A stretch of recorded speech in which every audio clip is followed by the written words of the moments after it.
En 1846, cerca de una frontera trazada por un río, dos vecinos fueron a la guerra. La lucha entre Estados Unidos y México empezó cerca del río Bravo. Después penetraría furiosa hasta el corazón de la nación mexicana. Desde las costas del Pacífico hasta la costa de Veracruz en el Golfo, culminando en un ataque final a los salones de Moctezuma en la misma Ciudad de México. Al final, México perdió casi la mitad de su territorio. Utah, Nevada, Arizona, Nuevo México y California.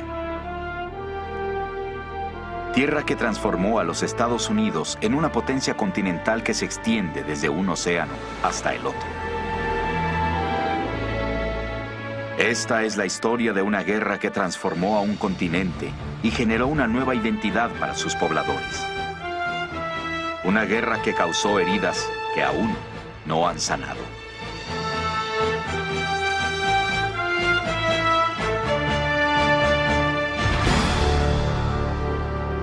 La guerra entre Estados Unidos y México, 1846 a 1848. Los soldados provenían de todas las regiones de sus respectivos países, de Missouri, Mississippi, Kentucky y Maine, de Chihuahua, Oaxaca, Guanajuato y Veracruz.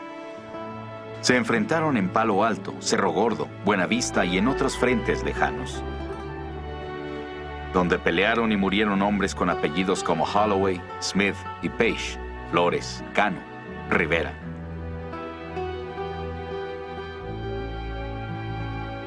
Hubo otros que no eran soldados, gente común obligada a sacrificar todo por la guerra. En los territorios cedidos, para muchas familias mexicanas e indias, hubo consecuencias amargas, aún en tiempos de paz. Muchos serían tratados como extranjeros en la tierra que los vio nacer.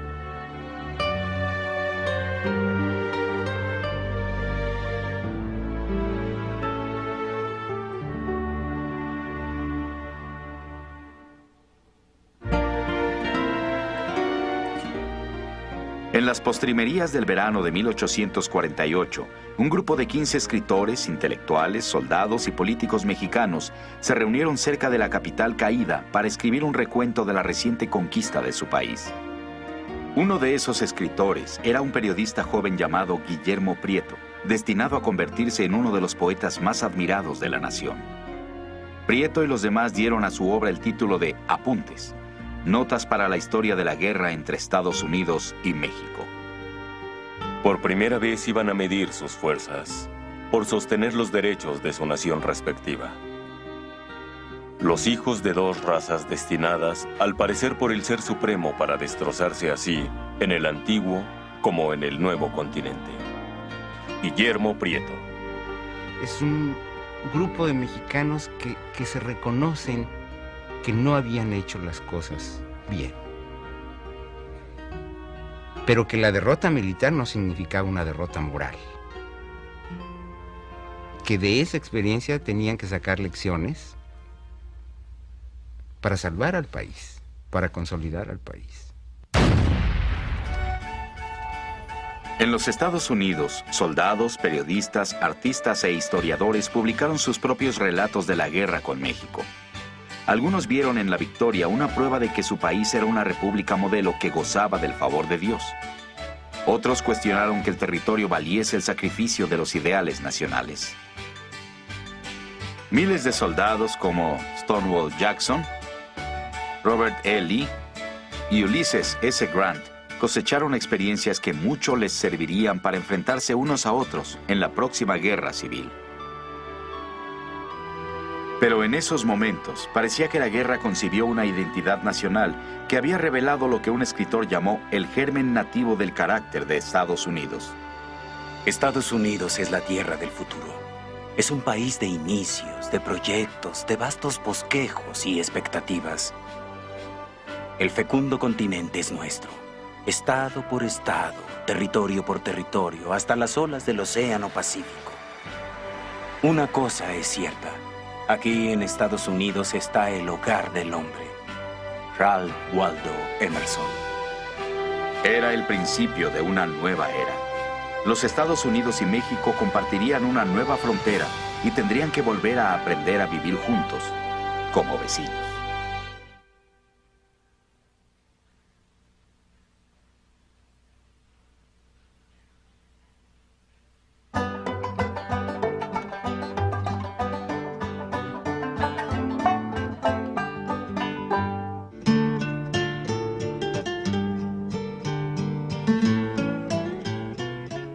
La guerra entre México y Estados Unidos fue un choque de vecinos que no se conocían, dos repúblicas nacidas en mundos aparte. Una era una nación impetuosa y expansiva de 20 millones de habitantes, conducida por principios democráticos y transformada por nuevas tecnologías. Con frecuencia Estados Unidos era considerada una nación que va hacia adelante, entre comillas, o un pueblo que va hacia adelante con la locomotora casi como símbolo. Todo eso es parte de ese espíritu ilimitado. Todo es parte de la idea de que no hay límites a lo que la gente puede alcanzar. Mientras los 7,5 millones de habitantes de México vivían una experiencia muy distinta, enraizada en las antiguas tradiciones española y precolombina. La Ciudad de México, capital de la Nueva España durante 300 años y previamente del Imperio Azteca, siempre había sido el corazón político y cultural de la nación. Aquí habían florecido una universidad, imprentas, hospitales y teatros, mucho antes de que los peregrinos llegaran a las costas de la bahía de Massachusetts. Los Estados Unidos nacieron modernos.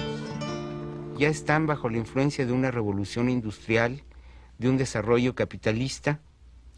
Y cuando México surge por la conquista española y la mezcla indígena, hereda instituciones de Europa medievales o casi medievales y un tradicionalismo indígena enorme.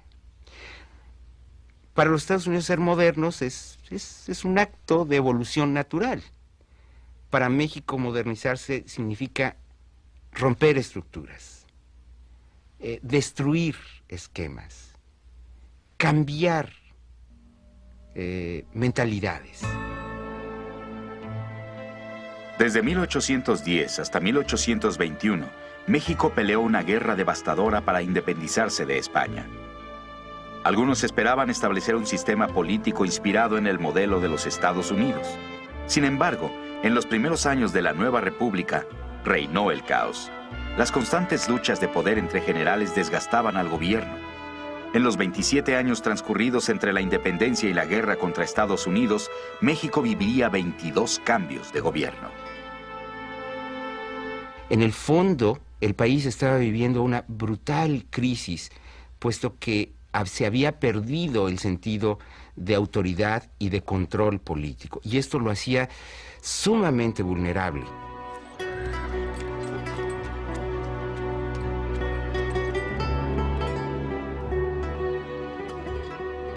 Fanny Calderón de la Barca, la esposa escocesa del ministro español ante México en la década de 1840, describía un país limitado por la herencia de la colonia española. Aquí, todo nos recuerda al pasado. Nos recuerda a los conquistadores españoles que parecían construir para toda la eternidad, imprimiendo en cada obra su carácter sólido, grave y religioso. Evoca los triunfos del catolicismo. El presente es lo que parece un sueño, un pálido reflejo del pasado. Todo decae y se esfuma. Los hombres parecen confiados a un futuro incierto que nunca verán. Una revolución tras otra, pero no se encuentra el remedio. Aún así, siguen soñando. Fanny Calderón de la Barca. Uno de los recursos más valiosos que tenía México era la tierra, más de 4 millones de kilómetros cuadrados. Pero los 10 años de lucha por la independencia habían devastado la economía nacional y diezmado a la población. México fue incapaz de colonizar sus distantes provincias septentrionales. Y las regiones fronterizas se encontraban justo en el camino de unos Estados Unidos que crecían y crecían. Estados Unidos había crecido comprando territorio a otras naciones, pero cuando Estados Unidos trató de comprar territorio mexicano, México se rehusó a vender. Para ellos era cuestión de honor nacional, no solamente de orgullo, mantener la integridad de todo el territorio heredado de España. A México, sin embargo, le preocupaba que lo que Estados Unidos no pudiera comprar, lo arrebataría. La soberbia de estos republicanos no les permite vernos como iguales, sino como inferiores.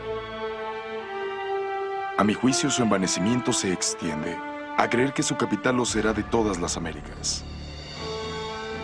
José Manuel Sosaya, primer ministro mexicano para los Estados Unidos.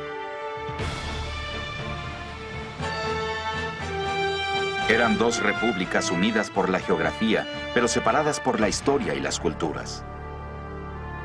Poca gente dudaba de la inminencia de una confrontación.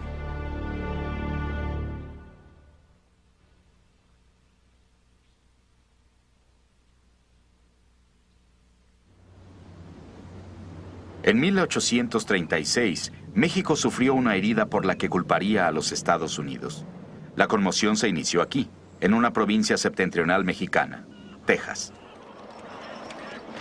En 1821 solo vivían 2.500 mexicanos en Texas, alrededor de unas cuantas misiones aisladas y en unos cuantos asentamientos. Los tejanos vivían en territorio indio, muy lejos de la protección de la Ciudad de México. Se necesitaban más colonos. En 1823 el gobierno mexicano tomó una decisión que lamentaría. Abrió Texas a la inmigración extranjera. Se ofrecieron tierras baratas e impuestos diferidos. Los inmigrantes adquirirían la nacionalidad mexicana. El plan funcionó demasiado bien. Los norteamericanos cruzaron en tropel la frontera llevando consigo su idioma y su cultura. Cuando México intentó cerrar la frontera, los inmigrantes siguieron entrando de forma ilegal. Muy pronto los residentes mexicanos en Texas se vieron en una desventaja numérica de 10-1. Y como no teníamos un ejército como para vigilar la frontera, sabemos hoy en día qué difícil es cuidar las fronteras, ¿verdad? A pesar de que se pongan bardas o lo que sea, la gente puede traspasarlas, pues en aquella época era muy sencillo. Durante años, los colonos se ocuparon de sus propios asuntos. Pero en 1835, el Congreso mexicano abolió la mayor parte de los derechos de los estados y centralizó el poder en la Ciudad de México. La acción desató una serie de revueltas en varios estados a lo largo y ancho del país: Zacatecas, California, Yucatán y Texas. El 12 de diciembre de 1835, Sam Houston, comandante en jefe del ejército rebelde de Texas, emitió una proclamación. Ciudadanos de Texas, han vivido los horrores de la anarquía y la dictadura de un régimen militar. Sus derechos deben defenderse. Los opresores han de ser arrojados de nuestro suelo. La rebelión en Texas enfureció al presidente de México, Antonio López de Santa Anna. Los extranjeros que hacen la guerra a la nación mexicana, violando todas las leyes, no son acreedores a consideración alguna y por lo tanto no se les dará cuartel. Ellos con audacia han declarado guerra a muerte a los mexicanos y debe correspondérseles de la misma forma. Antonio López de Santa Anna. A sus 41 años, el general Santa Anna era un oficial militar de carrera que había llegado a la presidencia a través de una extraña combinación de ambición, carisma y astucia. El general adoraba los gestos dramáticos. Por eso se encargaría de la rebelión de Texas con sus propias manos. ¡Viva! ¡Viva Santa Anna! Santa Anna y su ejército llegaron a Texas en febrero de 1836. La primera batalla importante se libró cerca de San Antonio, en una misión abandonada conocida como El Álamo. No haciendo caso al consejo de sus propios oficiales, Santa Anna ordenó a sus tropas que tomaran la construcción por asalto. Todos los defensores que estaban dentro perecieron. Pero el ejército mexicano sufrió muchas bajas para una victoria que Santa Anna más tarde consideraría no más que una pequeñez. 2 semanas más tarde, en Goliad, oficiales mexicanos ejecutaron a 340 prisioneros tejanos por órdenes de Santa Anna.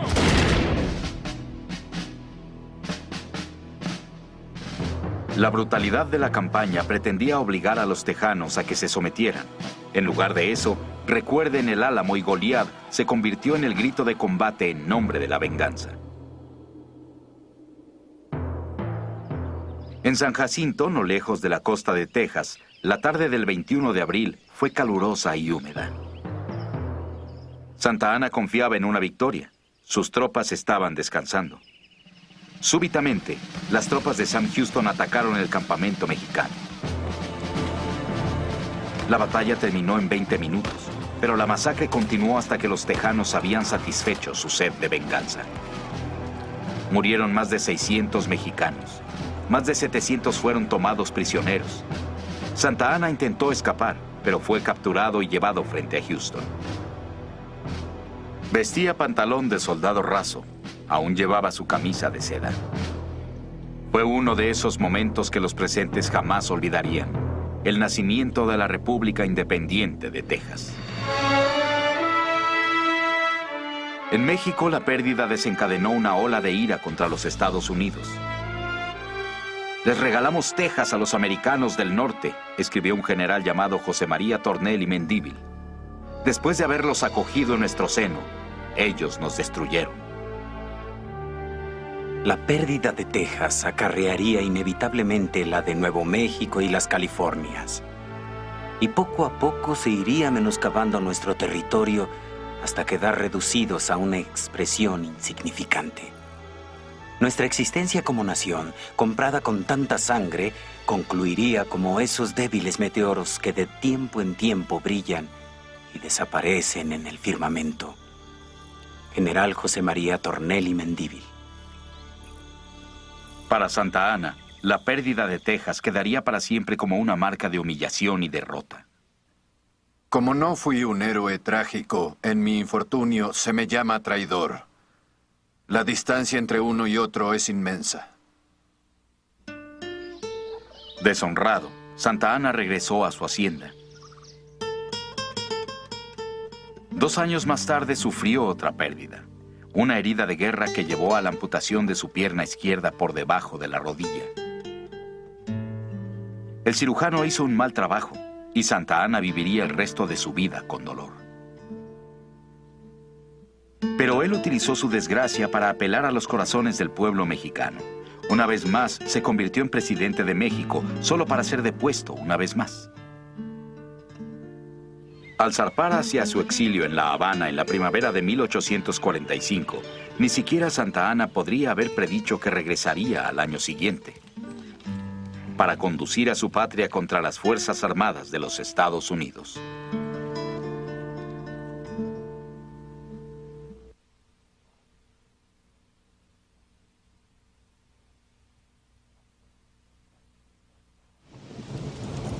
Un lluvioso día de marzo de 1845, el presidente de los Estados Unidos, James Knox Polk, se irguió en la escalinata del Capitolio en Washington. En ese sitio dio su discurso inaugural. Esas palabras no estaban redactadas para oírse solo en los Estados Unidos. También se esperaba que se escucharan en las capitales de México y la Gran Bretaña. Desde que se formó la Unión, el número de estados miembros se ha incrementado de 13 a 28. Las potencias extranjeras no parecen apreciar el verdadero carácter de nuestro gobierno. Expandir sus límites es extender el dominio de la paz sobre territorios adicionales y más millones de personas. James K. Polk llegó a la presidencia con una sólida carrera de congresista y vocero de la Cámara Baja. Su esposa Sarah había administrado sus primeras campañas políticas y era muy conocida en la sociedad de Washington por su inteligencia y carisma. En comparación, Polk era considerado falto de sentido del humor y rígido, incluso por aquellos que admiraban la disciplina que ponía en su trabajo. Polk tenía muy desarrollado el sentido del deber y el de la obligación profesional. También tenía una ética de trabajo muy firme. A él le gustaba decir, soy el hombre más trabajador de los Estados Unidos. Muy pocos realmente podían discutir ese punto. Cada noche, Polk registraba meticulosamente los logros de sus días de gobierno en un diario. Ahí se quejaba de que sus días estaban llenos de cazadores de puestos, visitas de niños de escuela, turistas que lo miraban mientras comía. Solo por la noche podía reflexionar sobre lo que había venido a lograr a la Casa Blanca. Los objetivos de Polk estaban influidos por su mentor, Andrew Jackson, cuya filosofía de expansión hacia Occidente había inspirado a toda una nueva generación. Ellos creían que el gobierno debía abrir esas regiones para que los recursos en ellas existentes pudieran ser explotados. Cualquier obstáculo que se interpusiera en el camino de esa explotación, por supuesto, tendría que eliminarse. La visión expansionista podría condensarse en una de las más poderosas frases de la historia de Estados Unidos: el destino manifiesto. Estaban convencidos de que Dios había planeado que toda América del Norte fuera controlada por los estadounidenses. Es algún tipo de proyección temprana de supremacía anglosajona. Hay en ello un elemento de racismo, pero igualmente hay un elemento idealista. Expandir las fronteras de los Estados Unidos era extender el área de la libertad. Esto era un sentimiento común. La República Modelo tenía ciertas obligaciones. Durante su campaña, Polk había exhortado a la anexión de Texas y a la ocupación del territorio de Oregón. Ambos asuntos, sin embargo, ponían a Estados Unidos en riesgo de guerra. México nunca había reconocido la independencia de Texas. Gran Bretaña reclamaba a Oregón. Pero la primera crisis diplomática del gobierno de Polk involucraría a México. En febrero de 1845, el Congreso de los Estados Unidos votó por la anexión de Texas. Durante años, México había advertido a los Estados Unidos que una acción de esa naturaleza sería equivalente a la guerra. El embajador mexicano Juan Almonte le escribió al secretario de Estado de los Estados Unidos refiriéndose a la anexión de Texas como un acto de agresión. Es un acto de agresión de lo más injusto que se puede encontrar en la historia moderna. O sea, se trata de despojar una cantidad cuantiosa del territorio de una nación amistosa como es México. Juan Almonte, carta a Calhoun, 6 de marzo de 1845. A Almonte se le exigió la devolución de su pasaporte, rompiendo de ese modo las relaciones diplomáticas. Los Estados Unidos y México estaban ya un paso más cerca de la guerra.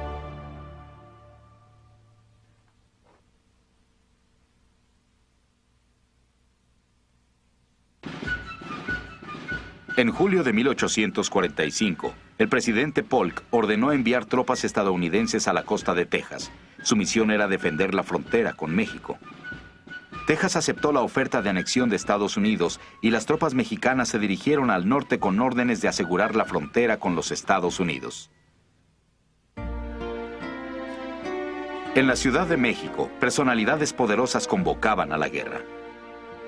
De todos modos, el gobierno del general José Joaquín de Herrera aún tenía la esperanza de una solución pacífica. El presidente Herrera había heredado un país destrozado por Santa Anna y estaba convencido de que México no podría ganar una guerra contra los Estados Unidos.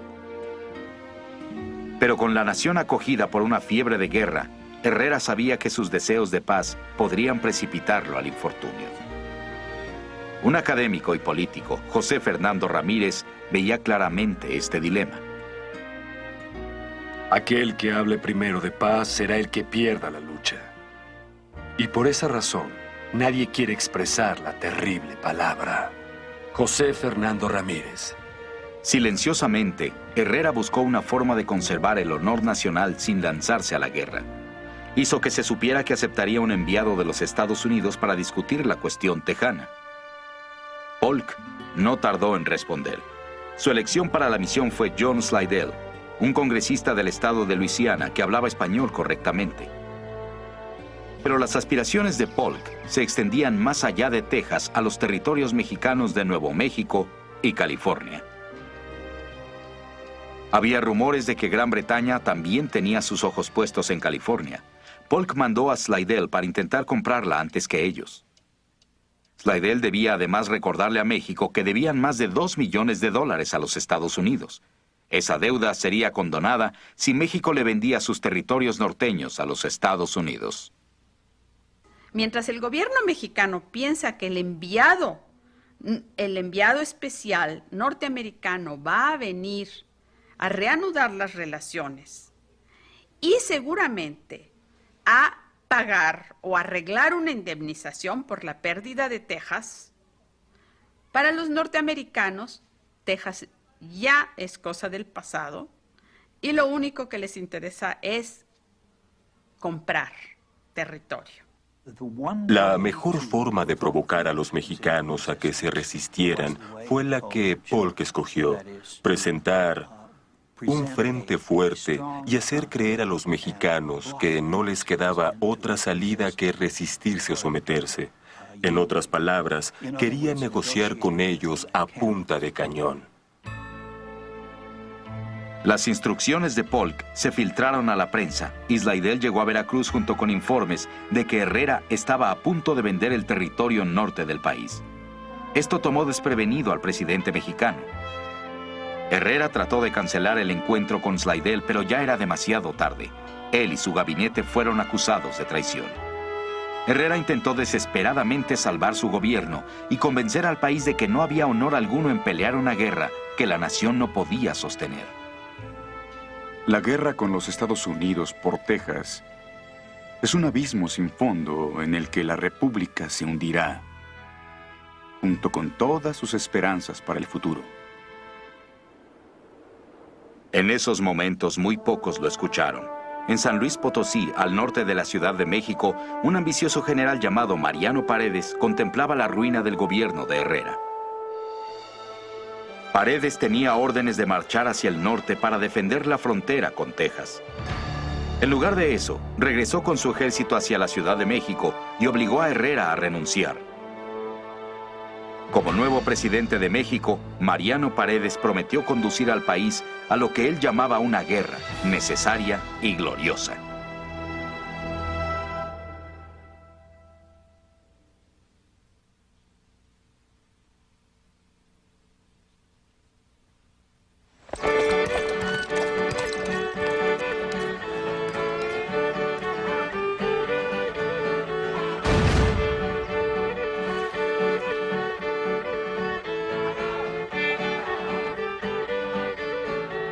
Corpus Christi, 4 de septiembre de 1845. Querida Sue, creo que este es el lugar más sucio en el que he estado. Es casi imposible mantenerse limpios. Llevo una camisa púrpura oscuro de lana. Quizá huela un poco mal después de la segunda semana, pero la fuerte brisa se lleva el olor. Hace apenas un momento que le rogaba a Crittenden que se bañara, pero parece que, como los demás, no tiene ni la mínima compasión por los órganos nasales u ópticos de sus compañeros. Napoleón Dana. Él recibió su nombre por el héroe de su padre, pero el teniente Napoleón Jackson Tecumseh Dana llegó a Texas decidido a encontrar la gloria para sí mismo.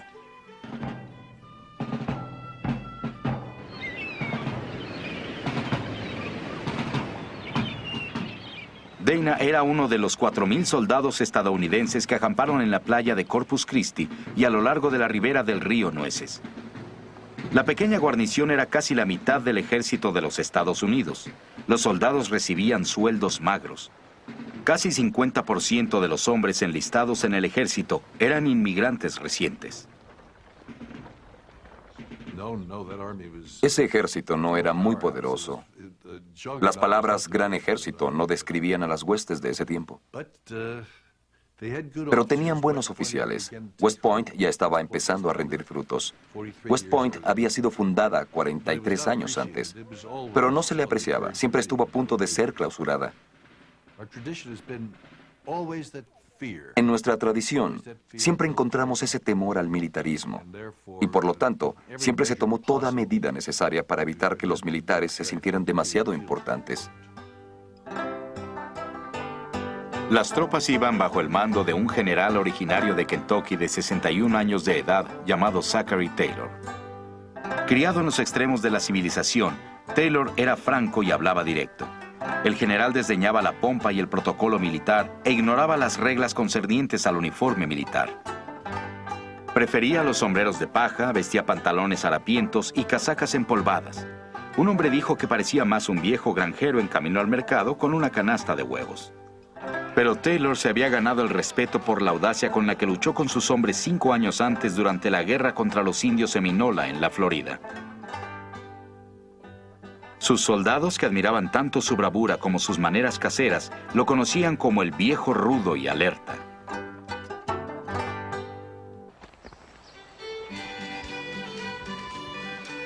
A lo largo del otoño y el invierno de 1845, Taylor organizó a su ejército. Los oficiales jóvenes como Napoleon Dana y Ulysses S. Grant, de 23 años, graduado de West Point hacía 2 años, tuvieron mucho tiempo para entrenar a las tropas que tenían bajo su mando.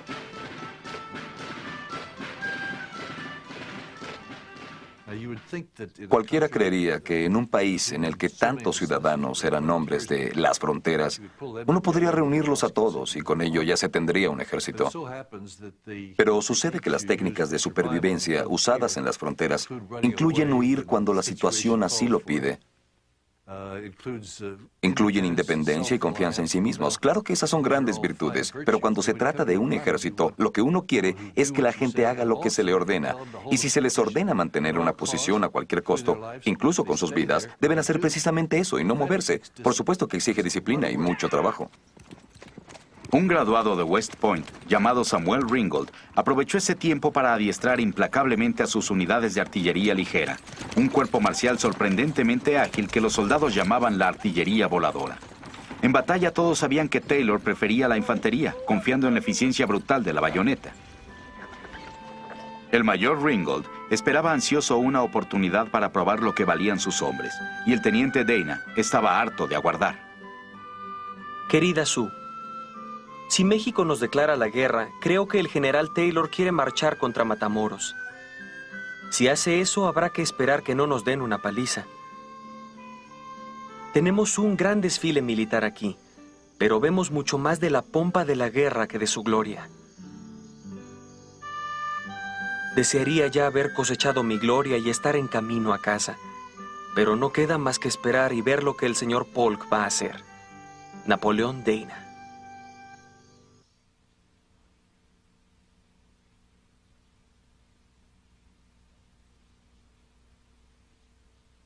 Querida Julia, todos están felices de abandonar Corpus Christi. Esperamos que nuestras tropas, tan cerca ya de la frontera con México, puedan decidir rápidamente esta cuestión fronteriza.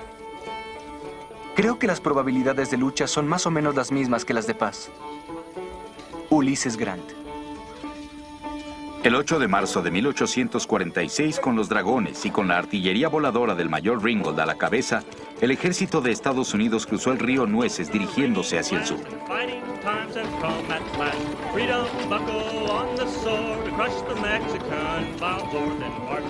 Con el fracaso de la misión de Slidell, Polk había ordenado a Taylor que tomara una posición en el río Bravo, que los estadounidenses llamaban Río Grande, en la orilla opuesta a la ciudad de Matamoros. Evidentemente, esta decisión enfurecería a los mexicanos. México reconocía el Nueces como su frontera con Texas. Pero Polk había adoptado la reivindicación tejana de que la frontera estaba en el río Bravo. Cuando Taylor cruzó el Nueces, estaba entrando en el territorio en disputa. Ya estaba en territorio que México reclamaba legítimamente como parte de su territorio. Y si bajaba hasta el río Bravo y cruzaba el río Bravo, ya estaba en territorio que ya ni siquiera estaba en disputa. Era territorio mexicano. A fines de marzo, los primeros soldados de Zachary Taylor llegaron a la ribera norte del río Bravo. Del otro lado del río, en Matamoros, una muchedumbre de soldados y civiles mexicanos observaban cómo las tropas estadounidenses irguieron una asta bandera e izaron las barras y las estrellas. Los soldados del Ejército del Norte se irritan al observar el insulto del enemigo. Por primera vez ondeaba orgulloso aquel pabellón enfrente de nuestras fuerzas, como tomando posesión de lo que por derecho propio nos pertenecía.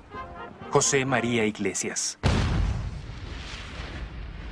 Las tropas estadounidenses se dieron a la tarea de construir un fuerte que llamarían el Fuerte Texas. Por 3 semanas, la tensión se incrementaba a medida que los ejércitos de Estados Unidos y México se miraban las caras por encima del río Bravo. Estamos preparados para atacar en cualquier momento. Frecuentemente dormimos vestidos.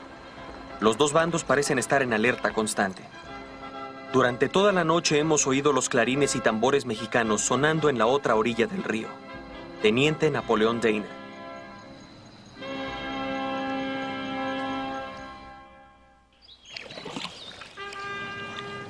A medida que se reunían más tropas mexicanas en Matamoros, algunos observadores europeos predijeron una rápida victoria de México. El ejército regular de México era 3 veces mayor que el de los Estados Unidos. Pero las filas estaban repletas de huestes inexpertas, campesinos e indios obligados al servicio militar mediante las llamadas cuotas de sangre.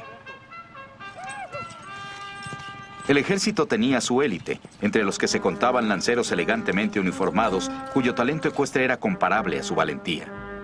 Pero las tropas carecían de un cuerpo de oficiales bien entrenados y las estrategias militares mexicanas no habían cambiado desde los tiempos de la colonia. El 24 de abril se rompió la encrucijada del río Bravo al llegar nuevas tropas a Matamoros comandadas por el general Mariano Arista. Ese mismo día, Arista ordenó a 1,600 soldados que cruzaran el río Bravo.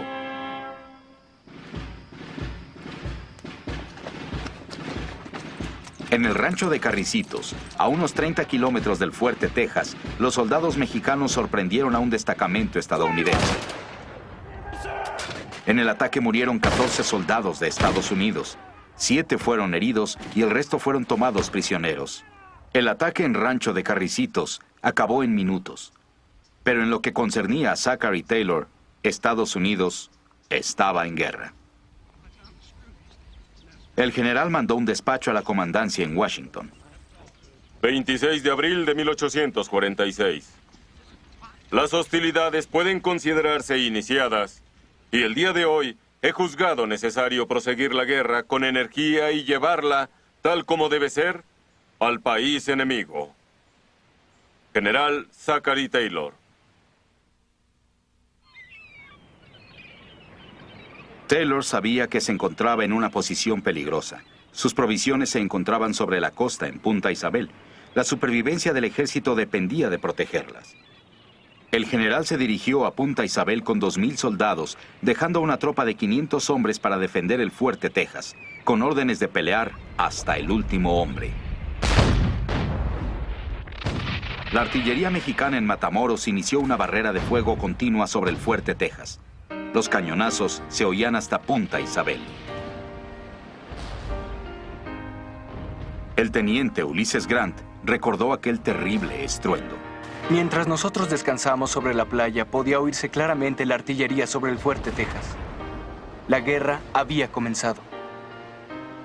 Nunca supe qué sintió el general Taylor, pero yo, un joven teniente segundo que nunca antes había oído un cañón enemigo, me arrepentía de haberme enlistado. Los hombres de Taylor cargaron rápidamente sus provisiones en 200 carretas e iniciaron la marcha de regreso hacia el Fuerte Texas. La tarde del 8 de mayo se encontraron frente al ejército del general Arista, que ya los esperaba. Una línea de casi 4,000 soldados mexicanos, infantería, caballería y artillería, cubría casi 1,5 kilómetros sobre una planicie cubierta de pastos altos y cactus. La batalla de Palo Alto se inició con el rugir de los cañonazos y muy pronto se convirtió en un duelo de artillería. La destreza de los soldados de la artillería voladora del mayor Ringgold demostró tener efectos letales. Avanzando a todo galope con sus baterías, podían armar, disparar, remontar y despegar hacia una nueva posición a una velocidad impresionante. Una y otra vez, las unidades de Ringgold diezmaron las líneas mexicanas cortando sus filas con una lluvia de hierro ardiente. La artillería de los norteamericanos hace estragos impresionantes en las filas del ejército mexicano. Las tropas, frustradas por las muertes inútiles, piden a gritos autorización para atacar al enemigo a bayoneta calada y morir como deben hacerlo los valientes. José María Iglesias.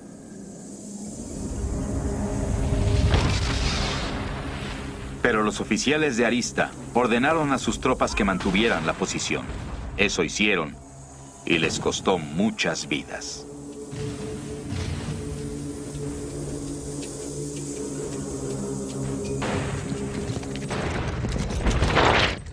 A medida que Ringgold avanzaba sobre una de las filas mexicanas, una bala de cañón le pasó por los muslos. La herida fue horrenda y el mayor agonizó durante 3 días antes de morir.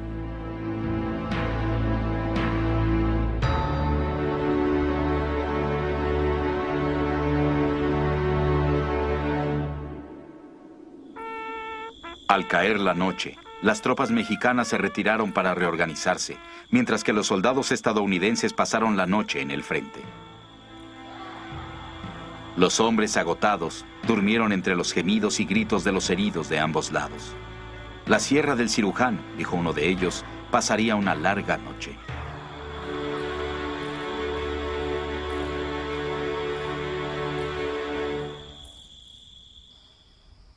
Durante la noche, el general Arista ordenó a su ejército que se replegara a una nueva posición en Resaca de La Palma, el lecho de un río seco que cortaba el camino hacia el fuerte Texas. Arista había hecho una buena elección. Una barrera natural de maleza espesa y espinosa cubría el lecho del río. Pero alentado por el éxito del día anterior, Taylor ordenó a sus hombres que atacaran. Entonces los soldados mexicanos y estadounidenses se enfrentaron cara a cara.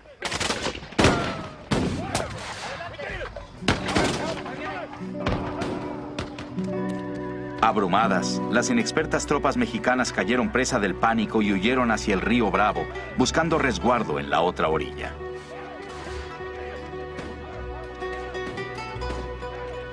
La confusión era extraordinaria. El temor difunde la idea de que el enemigo se acerca en persecución de los fugitivos. Se precipitan al río, vestidos y armados, ahogándose casi todos. José María Iglesias. Los 2 días de lucha habían causado casi 200 bajas a las huestes de Taylor. Las bajas mexicanas eran más del triple. Las tropas estadounidenses capturaron la tienda del general Arista con todas sus pertenencias, incluyendo valiosos mapas y un juego de objetos de plata. Cuando los soldados celebraban la victoria, el teniente Dana escribió a su esposa para relatar lo sucedido. No tienes idea, mi adorada Sue. La batalla fue un espectáculo aterrador. Los cadáveres se apilaban espantosamente. Los heridos pedían ayuda a gritos. Una mujer en el campo de batalla, con su amado en el regazo, incapaz de llorar, sacudía los brazos y peinaba el cabello del cadáver destrozado de su marido y besaba sus labios ensangrentados. Todas estas imágenes me desagradan y crispan mis sentimientos. No creo que esta guerra vaya a durar mucho. La gente de México no lo soportará. Napoleón Dana.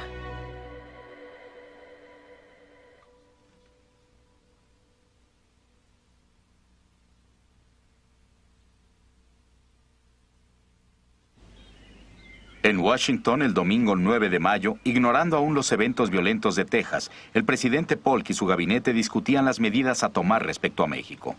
Todos estaban de acuerdo en que si las fuerzas mexicanas en Matamoros cometían cualquier acción hostil contra las fuerzas del general Taylor, yo debía enviar en el acto un mensaje al Congreso recomendando una inmediata declaración de guerra. De hecho, Polk ya había empezado a redactar un mensaje de guerra. El presidente estaba frustrado por el fracaso de la misión Slidell. Esperaba que una declaración de guerra presionaría a México para resolver la disputa fronteriza de Texas y vender sus territorios del norte. A las 6 en punto, esa misma tarde, Polk recibió las noticias que requería para convencer al Congreso. Era el informe de Taylor, describiendo el ataque de los mexicanos sobre su destacamento en el rancho de Carricitos 2 semanas antes. Esa noche y durante todo el domingo, el presidente se afanó en completar su llamado a las armas. Tras repetidas amenazas, México ha cruzado la frontera de los Estados Unidos y derramado sangre de nuestros nacionales sobre nuestro suelo. Dado que la guerra ya es una realidad, a pesar de todos nuestros esfuerzos por evitarla y dado que existe por actos de México mismo, estamos obligados por cualquier consideración de deber y patriotismo a reivindicar el honor, los derechos y los intereses de nuestra patria. El mensaje de guerra de Polk fue vitoreado por los expansionistas del Congreso y atacado por una oposición pequeña pero firme. Algunos acusaron a Polk de haber abusado de la autoridad de su cargo por haber iniciado una guerra sin la aprobación parlamentaria. Otros se oponían a la guerra por estar en contra de la esclavitud. Temían que cualquier territorio arrebatado a México añadiría más territorio esclavista a la Unión Americana. Los argumentos usados por los demócratas de Polk eran que es necesario apoyar a esas tropas, han sido atacadas por México y es nuestra obligación enviarles provisiones, además de enviar refuerzos. Y ya que hay que hacer eso, es mejor declarar la guerra de una vez. A fin de cuentas, el Congreso autorizó $10 millones y 50,000 voluntarios. Era una asignación pequeña, pero histórica. Por primera vez, miles de soldados norteamericanos serían enviados a combatir sobre suelo extranjero.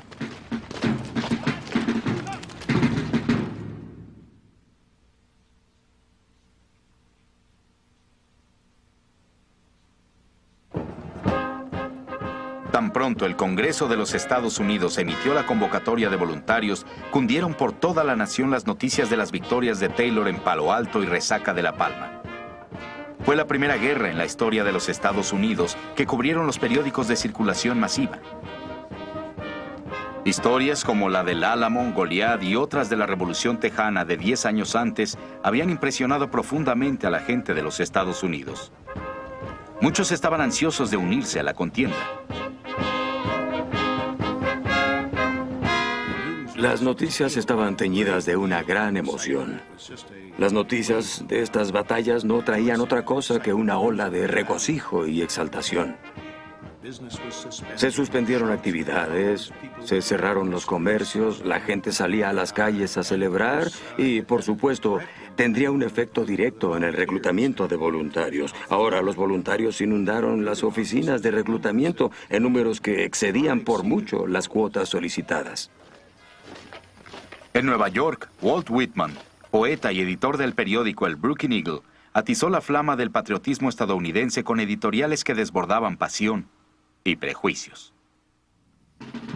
Llevemos nuestras armas con un espíritu que le mostrará al mundo que aunque no estemos prestos a la pelea, Estados Unidos sabe cómo aplastar, tan bien como sabe cómo expandirse. ¿Qué tiene ese miserable e ineficaz México? Con todas sus supersticiones y sus burlas a la libertad, y su verdadera tiranía de los pocos sobre los muchos. ¿Qué tiene que ver ese país con poblar el nuevo mundo con una raza noble? Está en nuestras manos lograr esa misión. Imágenes dramatizadas de la guerra llegaron a los salones y a las estancias en forma de litografías baratas y partituras. Los pianos estaban muy de moda en esa época y se imprimían enormes cantidades de partituras. Se publicaban con preciosas litografías polícromas que en ocasiones describían al menos la percepción de algunas de las batallas. El mayor Samuel Ringgold, el oficial de artillería caído en Palo Alto, se convirtió en el primer mártir de la guerra con México.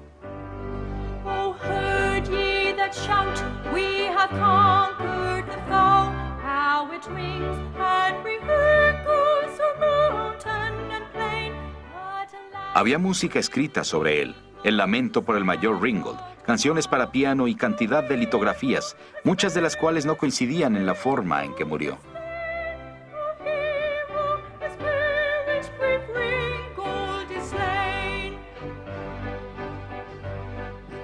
Había una sed de héroes. Se tenía la idea de que la guerra con México había iniciado una era heroica que ayudaría a fortalecer y a avanzar a la República modelo a los ojos del mundo. Ringgold tuvo la buena suerte de que lo mataran en la primera batalla. Jóvenes que nunca habían vivido una guerra se imaginaban a sí mismos continuando la tradición gloriosa de los padres fundadores de la República. Muchos vestían uniformes diseñados por ellos mismos, llevaban sus propios caballos y elegían a sus propios oficiales. Al igual que muchos hombres con conciencia civil, Jefferson Peak, de 45 años de edad, originario de Varsovia, Kentucky, organizó su propia compañía de voluntarios. Peak fue a la guerra dejando a su esposa y a sus 7 hijos para atender la granja familiar. Queridos hijos, todos deben tratar de comportarse bien y deben dar alimento y sal a la vaca 2 veces al día. Díganle a Saraan que saque al sol todos los días las cerezas y las frambuesas de mamá y que las meta otra vez por la noche. Wallace y Jeff, mis queridos hijos, vean que también pueden conducirse. Seguiré siendo su querido padre hasta la muerte. Jefferson Peak. Jefferson Peak se unió a miles de voluntarios que prepararon sus barcas y navegaron a lo largo de los ríos Ohio y Mississippi, dirigiéndose a México y a los salones de Moctezuma.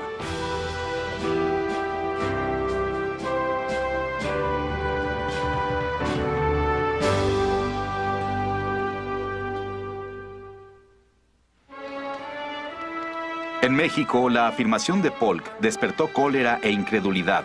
Era increíble que Polk afirmara que México había iniciado la guerra. Los mexicanos estaban defendiendo su casa.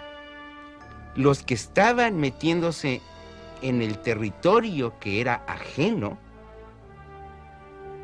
eran los americanos. México nunca declaró la guerra a los Estados Unidos. México, el gobierno mexicano hizo una declaración de la necesidad de defender el territorio nacional.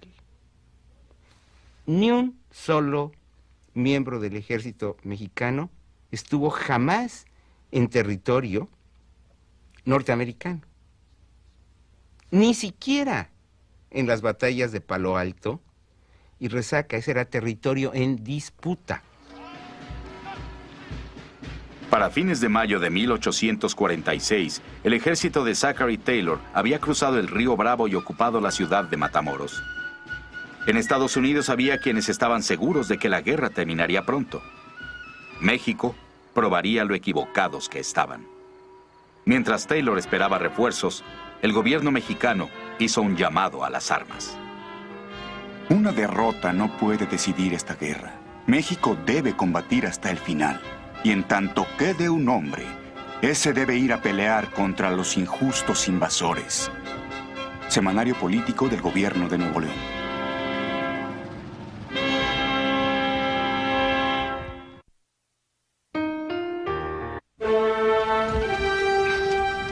Para la primavera de 1846, una disputa fronteriza entre Estados Unidos y México se había convertido en guerra. En los ensangrentados frentes tejanos de Palo Alto y Resaca de La Palma, las tropas estadounidenses empujaron al ejército mexicano hacia el sur del río Bravo. A fines de junio, un segundo ejército norteamericano marchó hacia el oeste. La guerra barrería todo el ancho continente. Llegando a la remota frontera de México, a los territorios de Nuevo México y California, nada detendría a ese ejército excepto el Océano Pacífico. La lucha por esos lejanos dominios cambiaría para siempre la vida de su gente. Muchos se verían obligados a aceptar una nueva identidad bajo una bandera extranjera. Otros elegirían luchar hasta la muerte. Meses después, ese mismo año, las tropas de Estados Unidos atacarían la capital de una provincia septentrional mexicana, la ciudad de Monterrey. Por primera vez los mexicanos se verían forzados a defenderse calle por calle y casa por casa. La guerra entre los Estados Unidos y México, 1846-1848.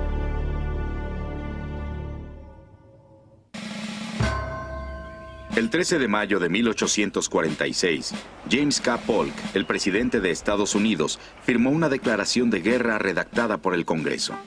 El objetivo del presidente era asegurar la frontera tejana. Después, intentaría obligar a México a que vendiera a los Estados Unidos sus territorios septentrionales de Nuevo México y California. Ambos eran presas valiosas. La ruta de Santa Fe que cruzaba Nuevo México era la ruta comercial más importante del oeste. Por su parte, las bahías de aguas profundas de California otorgarían a Estados Unidos el acceso a rutas comerciales más rentables para cruzar el Pacífico. De inmediato, Polk actuó de acuerdo con una triple estrategia. En un primer momento ordenó que la Armada bloqueara las costas mexicanas. El ejército de Zachary Taylor, con sus victorias del río Bravo aún frescas en la memoria, empuñaría sus armas hacia el noreste de México. Un segundo ejército marcharía hacia el oeste para ocupar Nuevo México y California. Si México se negaba a vender sus territorios remotos, Polk los tomaría por la fuerza. En el fuerte Leavenworth, en el actual estado de Kansas, más de 1.600 soldados estadounidenses, incluyendo a 1.000 voluntarios de Missouri, se preparaban para dirigirse hacia el oeste por la ruta de Santa Fe. El ejército del oeste estaba bajo el mando del coronel Stephen W. Kearny, un oficial de carrera rudo y disciplinado que contaba con más de 30 años de experiencia en las planicies occidentales. Las órdenes de Kearny disponían que marchase 1.500 kilómetros desde el fuerte Leavenworth hasta Santa Fe y que ocupara Nuevo México. Desde Santa Fe habría de continuar otros 1.600 kilómetros hacia California. Ahí se uniría a los navíos de guerra que Polk había enviado y ocuparía California también. El objetivo era conquistar medio continente y Kearny estaba presto a comenzar. A finales de junio, en 1846, ordenó a sus hombres marchar hacia el ocaso.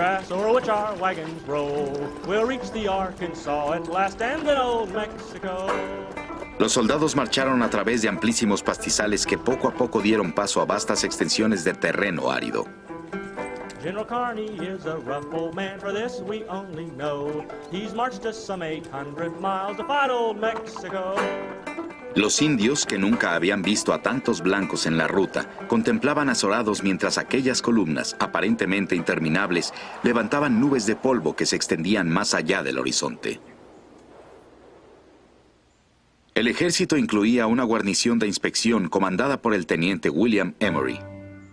La misión de Emory era explorar posibles rutas ferroviarias para cimentar la infraestructura que permitiría a Estados Unidos expandirse hacia el oeste. A él no le cabía la menor duda de que Estados Unidos se expandiría.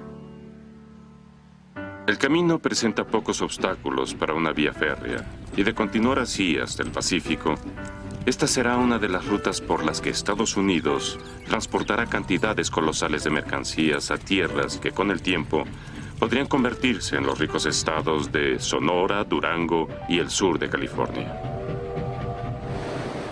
Por el momento, California quedaba a casi 3.500 kilómetros de distancia. La ruta conduciría primero a Nuevo México. Nuevo México era una de las provincias más pobladas del extremo norte de México. No obstante, más allá de unos cuantos asentamientos seguros como Santa Fe, Taos y Albuquerque, Nuevo México era territorio indio. Desde la conquista española, los colonos habían vivido entre indios pueblo, navajos, apaches, comanches y utes. Las relaciones entre indios y novohispanos habían estado marcadas desde hacía mucho tiempo por irrupciones de violencia y rebelión. De hecho, en la víspera de la guerra con México, las relaciones con los indios más que mejorar se habían deteriorado. Uno puede apreciarlo en los lamentos de los pobladores de aquellos remotos territorios que suplicaban al gobierno central que enviara ayuda militar. El gobernador del territorio, Manuel Armijo, pidió ayuda a la Ciudad de México.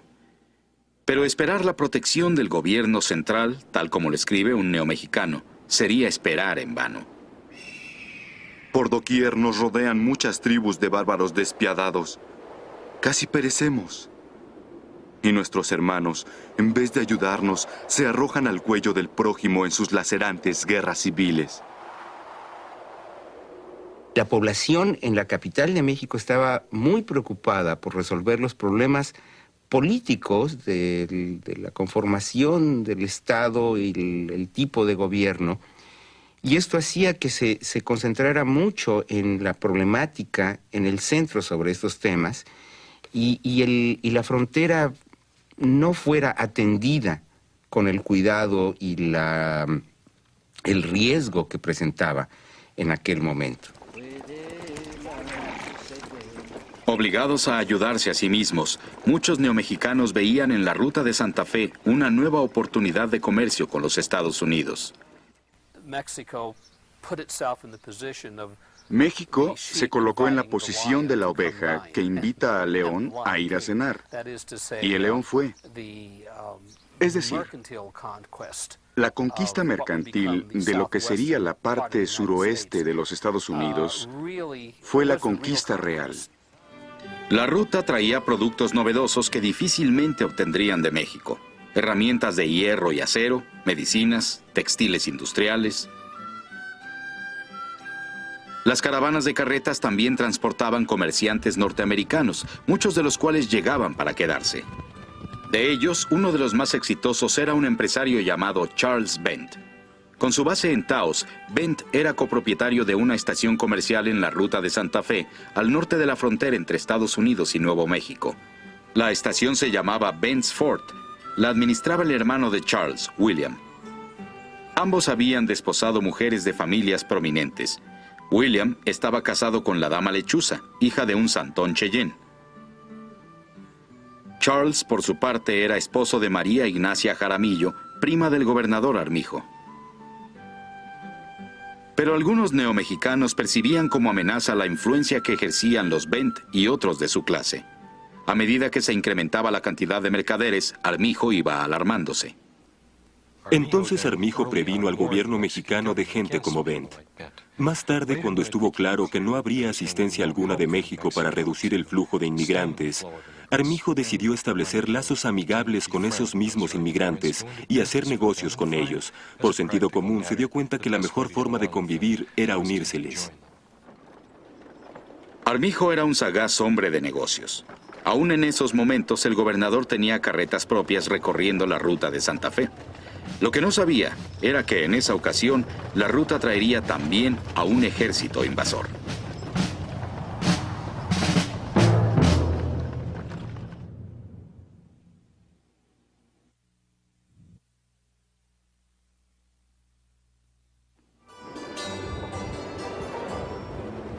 El 29 de julio de 1846, las huestes de Kearny arribaron a Bent's Fort.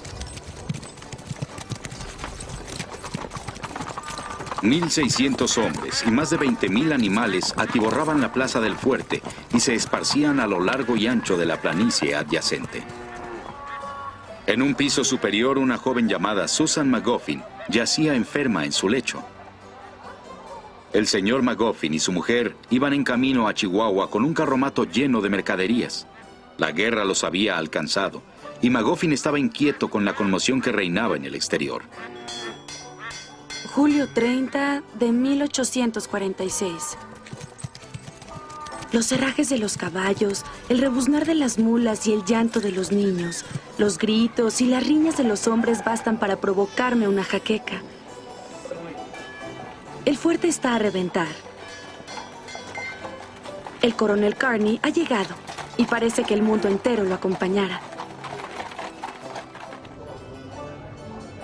Kearny permitió a sus tropas que descansaran durante 3 días. Los soldados habían marchado más de 1,000 kilómetros bajo el sol ardiente y el polvo lacerante. Ahora podrían beber julepes de piloncillo y whisky hecho en Taos.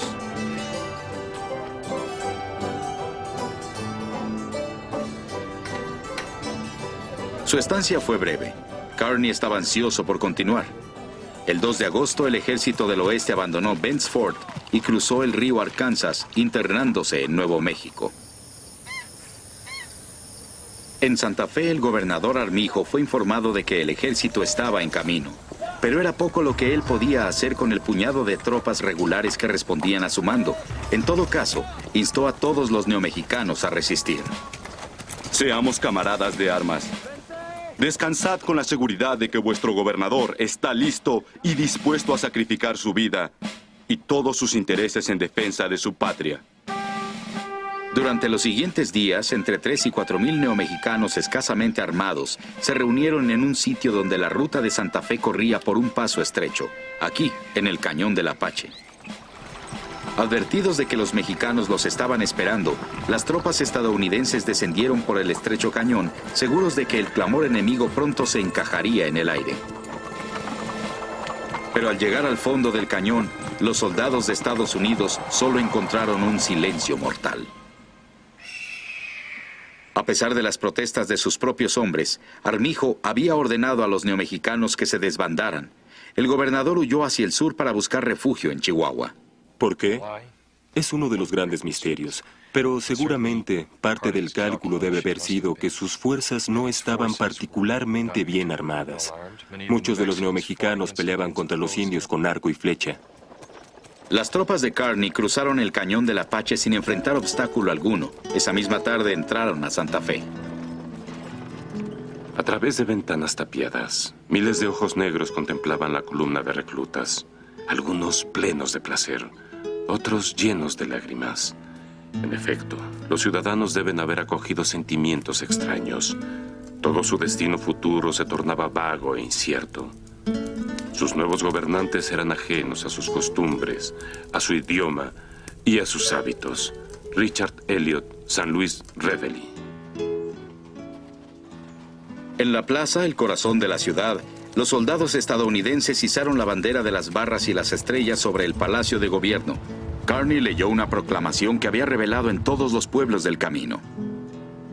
Entonces, el gobernador sustituto de Nuevo México respondió: No os resulte extraño que falten manifestaciones de júbilo y entusiasmo al ver esta ciudad ocupada por su regimiento. Hoy feneció para nosotros el poder de la República Mexicana. Sin importar su condición, era nuestra madre, Juan Bautista Vigilia Larid. Con la ocupación en curso, Kearny se hizo a la tarea de establecer un gobierno provisional.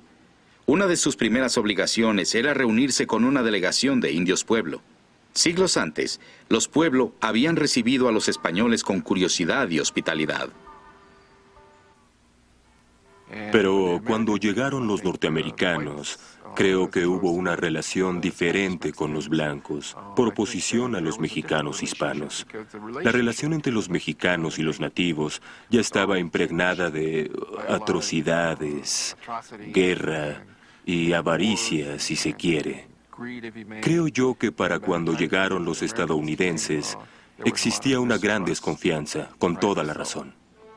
El teniente William Emory sabía que los Pueblo se habían levantado en armas más de una vez contra las autoridades españolas y mexicanas.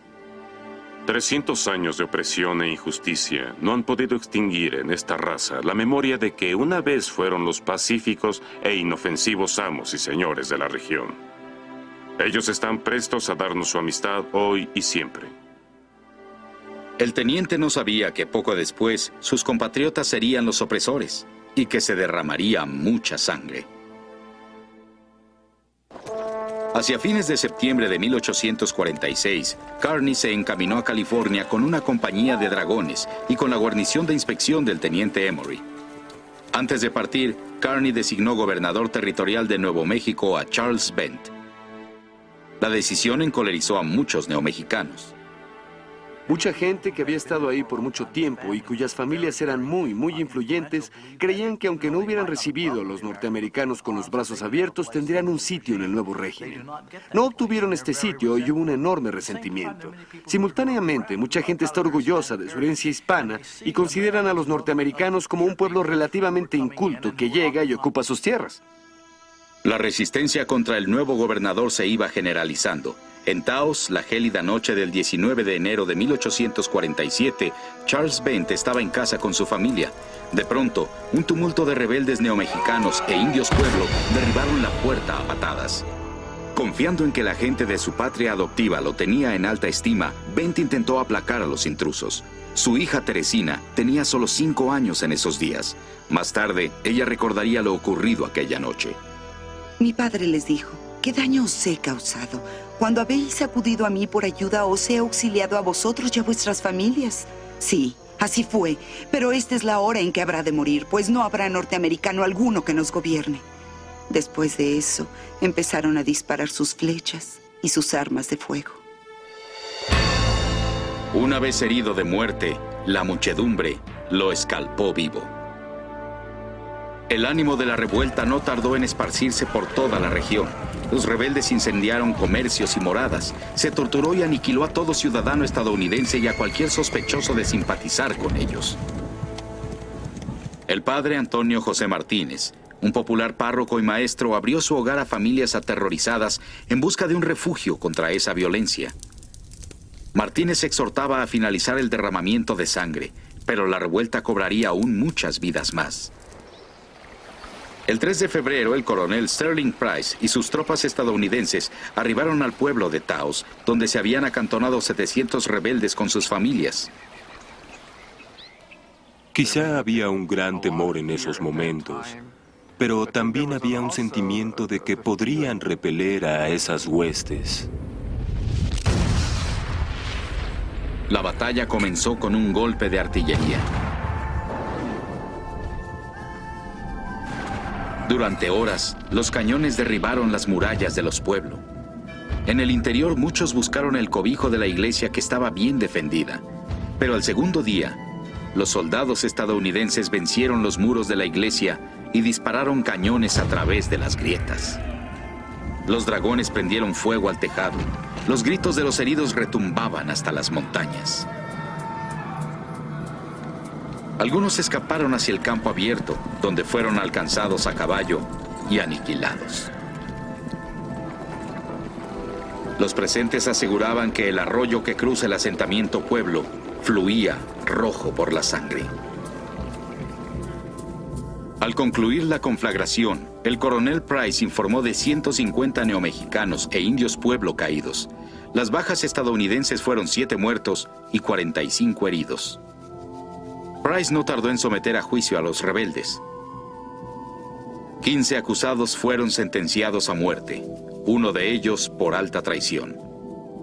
El padre Martínez calificó aquellos procesos de pavorosos y apeló al coronel Price para que se hiciera justicia. El fiscal y el abogado defensor no hablan más que inglés, sin explicar en castellano a los inculpados la desgracia de su condena. Finalmente ignoro si es digna de mención la calidad del jurado, una banda de ignorantes movidos por la pasión.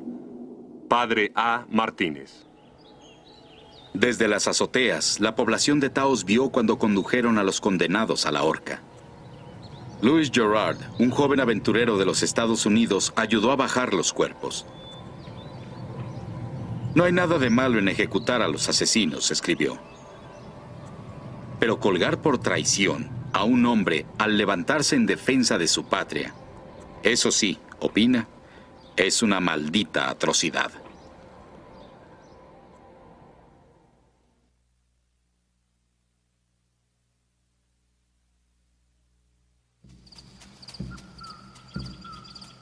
En el meandro del río, a la sombra de los álamos, la luna brillaba intensamente y reinaba una calma fúnebre, excepto cuando era interrumpido el reposo de una parvada de gansos o de grullas. Teniente William Emory.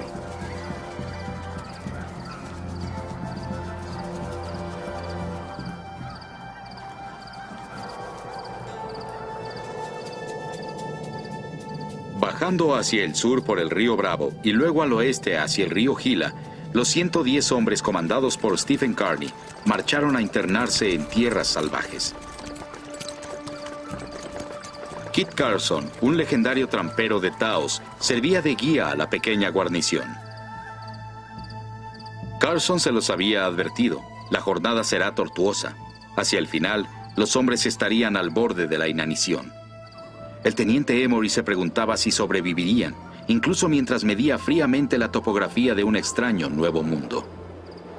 Al recorrer solitario las colinas, me impresionó el hecho de que ni un solo objeto ahí, animal, vegetal o mineral, tenía la menor semejanza a los productos de alguno de los estados de la Unión, a excepción de los Álamos. Emory estaba fascinado por lo que denominó la perfecta calma y quietud del paisaje. Para los pueblos nativos que pronto se encontraría, esta era tierra sagrada. Casi todos los indios, y en particular algunos de los indios del sudoeste, tienen una relación religiosa muy profunda con sus tierras. Sus dioses viven en la tierra misma.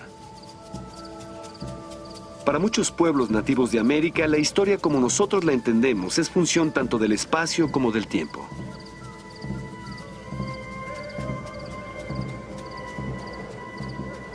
Los soldados marcharon sobre colinas cubiertas de cedros y pinos, abriéndose camino a través de la tierra de los indios apache. Según escribe Emory, los apaches que se encontraron vieron a los soldados estadounidenses como aliados. Por generaciones, los apaches y los españoles se habían hecho la guerra. En aquel entonces, el gobierno de México pagaba grandes sumas por cada cabeza apache. Uno de los jefes dijo con vehemencia: ya tomaron Nuevo México y pronto tomarán California. Entonces, ¿por qué no seguir y tomar Chihuahua, Durango y Sonora? Cuenten con nuestra ayuda. Los mexicanos son unos bribones. Nosotros los odiamos y los mataremos a todos. Los indios americanos habían logrado mantenerse autónomos, balanceando a una potencia colonial contra la otra. Por supuesto, el problema de que Kearny ocupara el sudoeste de lo que hoy es Estados Unidos era que ese balance desaparecería. Y entonces los indios se encontrarían a merced de los estadounidenses, cosa que en muchas instancias demostró ser un verdadero desastre. Para las tribus del oeste, el paso de Kearny sería señal del inicio del capítulo más amargo y trágico de su historia. Pero en aquel entonces, bajo ese cielo distante, los hombres de Kearny no parecían tan amenazadores.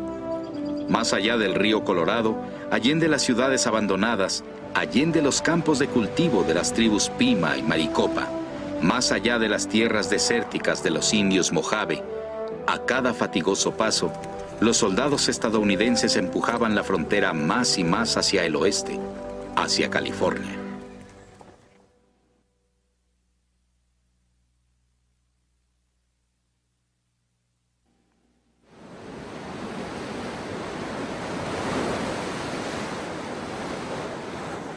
California. Este territorio se encuentra tan lejos de la Ciudad de México que a su gente la llamaban los de la otra costa. Cerca de 7,000 californianos vivían aquí, la mayor parte en las costas. Para muchos era una buena vida. Las bahías de California se habían convertido en dinámico puerto de entrada para barcos mercantes de muchas nacionalidades. Las pieles de bovino de la región eran tan populares que la gente las conocía como billetes de California. Entre los rancheros más beneficiados de la pujante economía se encontraba Mariano Guadalupe Vallejo. Su vasta hacienda cubría unas 50,000 hectáreas en el Valle de Sonoma, al norte de la bahía de San Francisco. A lo largo de muchos años, Vallejo había forjado su reputación y su fortuna sirviendo fielmente a México como oficial del ejército. Pero igual que otros californianos, Vallejo sentía resentimiento por el abandono en que México mantenía a la región. El gobierno de México no tenía ni un solo caballo, ni rifle, cañón o soldado en estas tierras remotas. Durante mucho tiempo no había siquiera un soldado en la guarnición que recibiera más alimento y vestido que el que yo les daba. Mariano Guadalupe Vallejo. En la década de 1830, los aislados californianos empezaron a recibir pioneros de otros países. A unos 100 kilómetros del hogar de Vallejo, una estación comercial sobre el río Sacramento llamada Sutter's Fort atrajo a una gran colonia de inmigrantes de los Estados Unidos.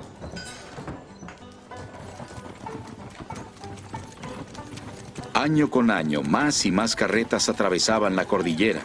La marea de gente se elevaba, en parte por las hazañas de un hombre llamado el descubridor de veredas.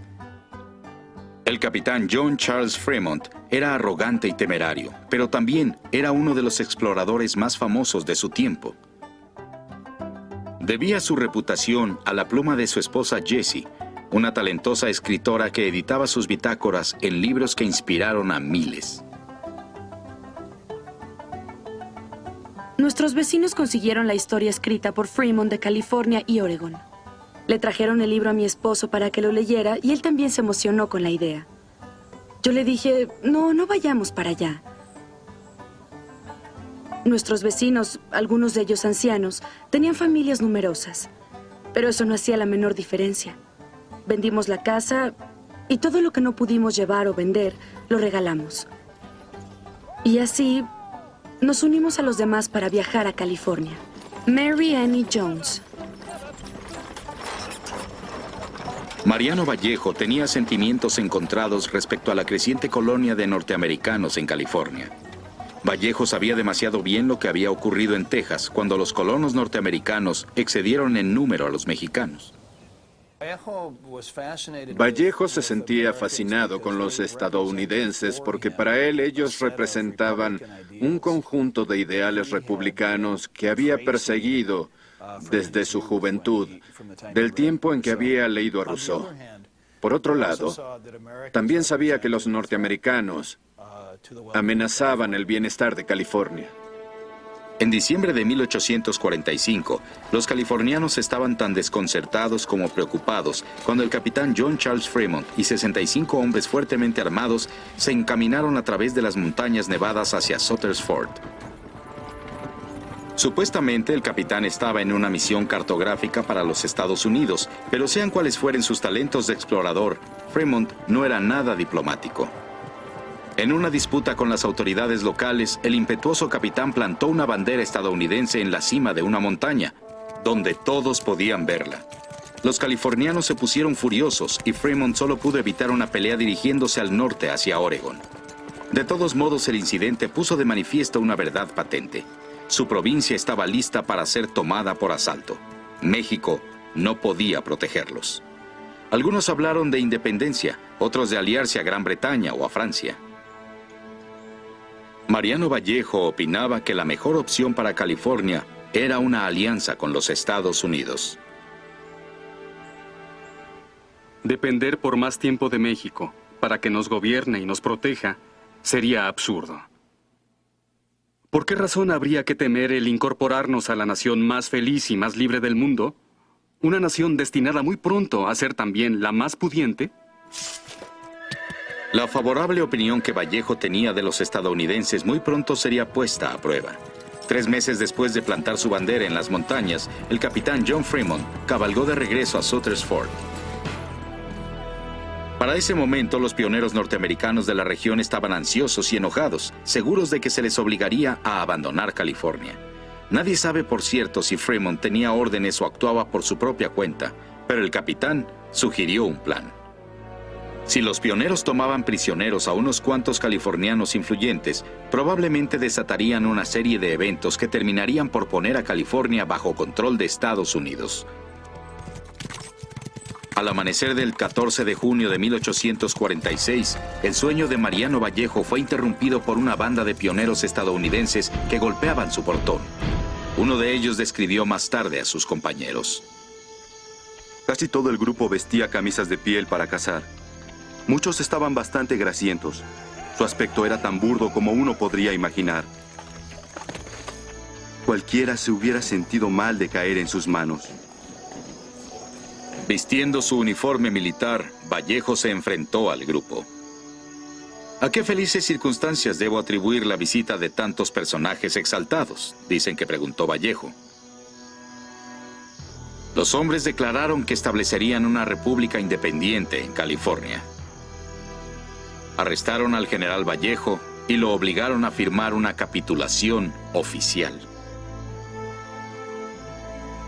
Después los estadounidenses se abrieron paso a la cava de Vallejo.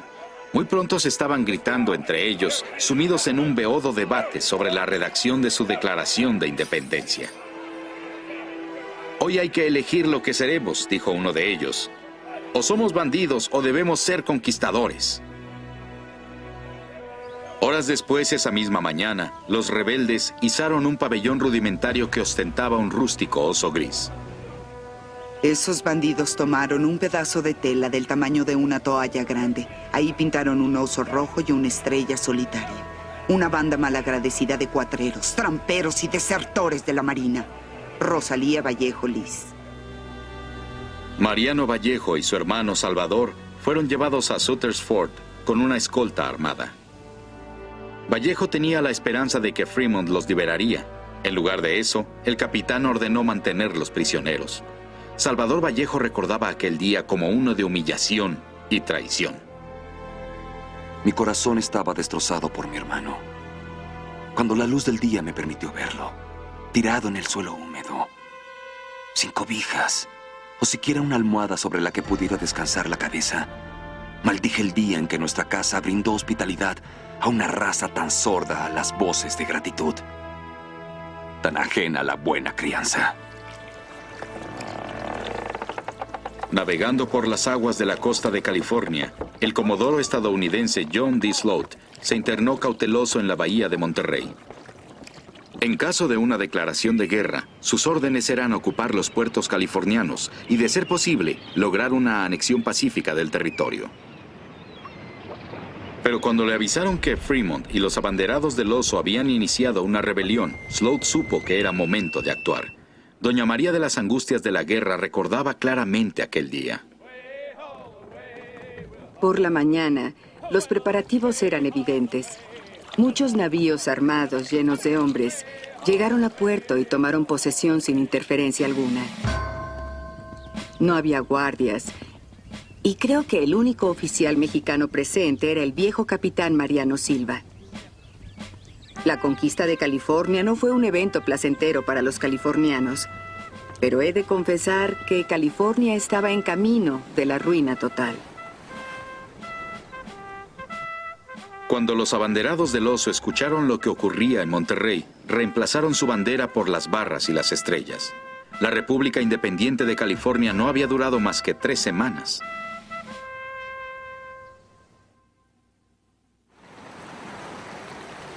Cinco meses más tarde, en diciembre de 1846, los exhaustos soldados de Stephen Kearny finalmente llegaron a San Diego. La travesía de casi 3.000 kilómetros a través del continente los había llevado a la guerra encarnizada. Los californianos habían organizado una defensa contra la ocupación estadounidense. A solo 70 kilómetros de la costa, cerca del pueblo de San Pascual, las tropas de Kearny sufrieron muchas bajas en un enfrentamiento con los hábiles lanceros californianos.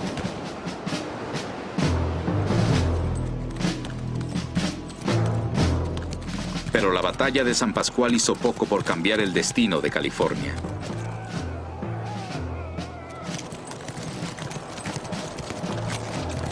A fines de diciembre, las tropas de Estados Unidos avanzaron sobre Los Ángeles. En San Gabriel y luego en La Mesa, los valientes californianos pelearon ferozmente, pero sin gloria.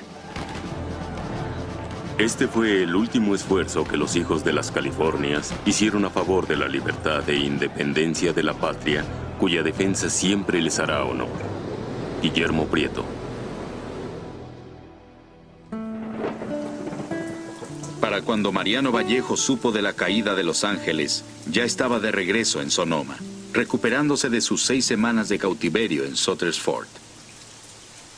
Abandoné Sutter's Fort medio muerto y llegué aquí casi sin vida. Pero ahora me encuentro mucho mejor.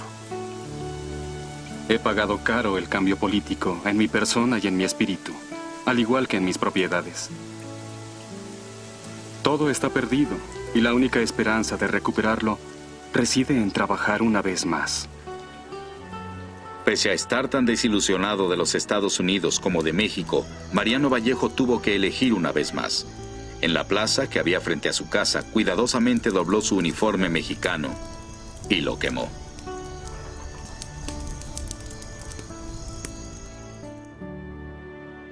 La guerra en los territorios remotos había terminado, pero aún con California y Nuevo México bajo el control de Estados Unidos, el presidente Polk se enfrentaba a un frustrante predicamento.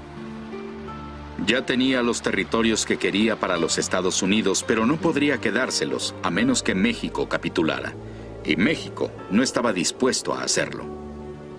Pero la invasión estadounidense a México se llevaría a cabo en varios frentes. Desde Santa Fe, el coronel Alexander Doniphan conduciría 900 voluntarios del Missouri hacia Chihuahua.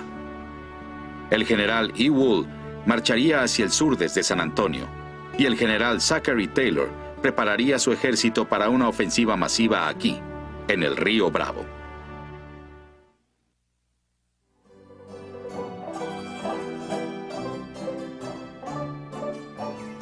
Matamoros.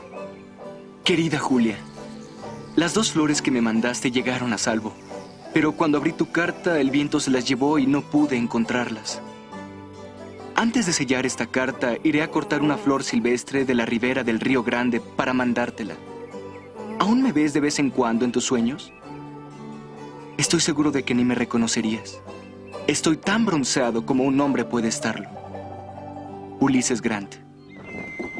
En junio de 1846, los voluntarios para el ejército de Zachary Taylor llegaban en buques llenos a Brazo Santiago, el puerto cercano a Matamoros. Para fines del mes, 12,000 soldados estadounidenses acamparon a lo largo del río Bravo. Todo escaseaba. Zachary Taylor tenía entonces menos carretas que las que tuviera antes en Corpus Christi, aunque su ejército se había triplicado. El presidente Polk estaba conduciendo esta guerra con un presupuesto limitado, y Taylor se quejaba de la falta de apoyo de Washington. El éxito que tuvo el general en el campo de batalla había esparcido rumores de que contendería por la presidencia, y Taylor se preguntaba si era víctima de intrigas políticas. Podría suponer que, entre los altos funcionarios, existía la intención de aislarme. Por designio o incompetencia, la gran fuerza que hoy comando tendrá que regresar a casa sin haber logrado nada.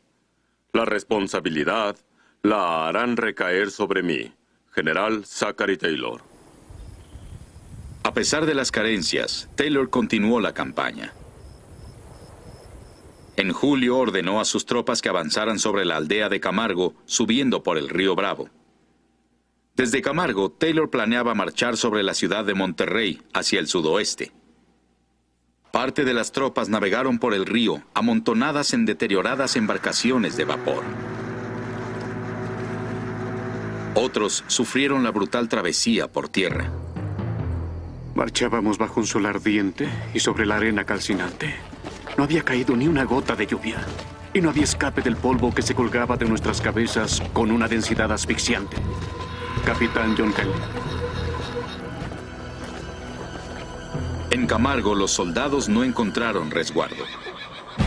La ciudad estaba rodeada de cantera que irradiaba un calor sofocante. Además, una creciente ocurrida en la primavera había contaminado el agua potable. La mayor parte de los voluntarios no sabían nada sobre las medidas sanitarias que requería un campamento. Muchos se enfermaron. Pronto empezaron a morir. Hombres que habían abandonado sus hogares para sacrificarse en gloriosas batallas. En lugar de eso, morían sufriendo las inclemencias de la diarrea y la disentería. Difícilmente pasaba un día en que los sordos tambores no anunciaran la partida de uno o más pobres diablos a manos del chaparral. La marcha fúnebre retumbaba constantemente en nuestros oídos. Otro joven oficial llamado George McClellan estaba horrorizado. Mueren, decía, como perros. Los soldados aseguraban que la marcha fúnebre se oía tan frecuentemente que los ruiseñores la cantaban al paso de las tropas. 1 de cada 8 soldados, 1,500 en total, perecieron en Camargo. Casi tantos como caerían en batalla durante la guerra entera.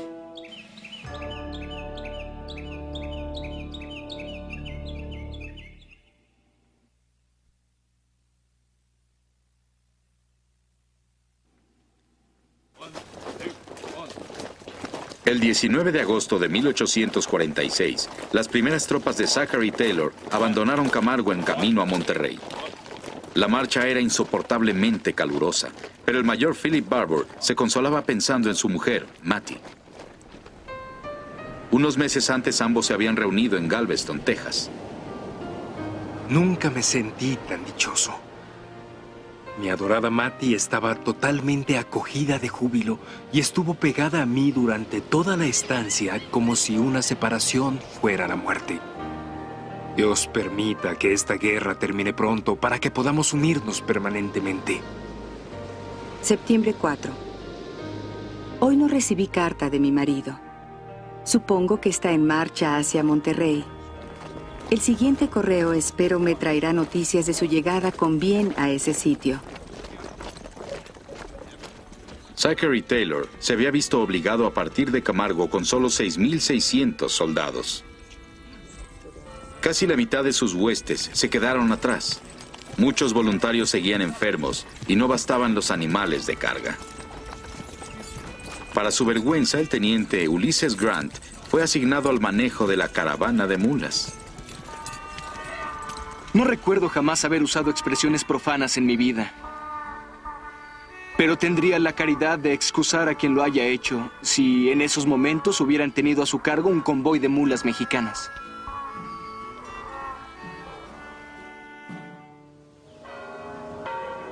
En Monterrey, la ciudad se preparaba para la defensa.